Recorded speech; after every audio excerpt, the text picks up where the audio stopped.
Samantala nauwi naman sa trahedya ang dapat sanay masayang pagbabalik sa pamilya ngayong Pasko at Bagong Taon nang mahulog sa dagat si Macario Maki Pamilar Jr., 55 anyos, sa karagatang sakop ng Fuga at Dalupiri Island, Cagayan, 24 ng Disyembre. Sakay si Pamilar ng motorbangka MV Celia mula sa isla ng Calayan patungong Claveria.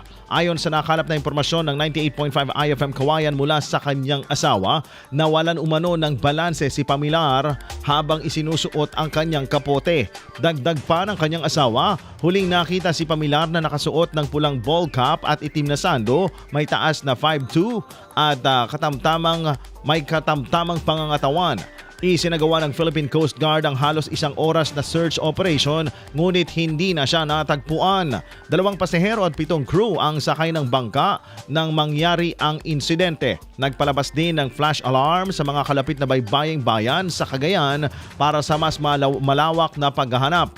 Humihiling naman ang pamilya at mga otoridad sa sinumang may impormasyon hinggil sa kinaroroonan ni Pamilar na agad makipag-ugnayan sa Philippine Coast Guard, pinakamalapit na otoridad o sa himpilan ng 98.5 IFM Kawayan.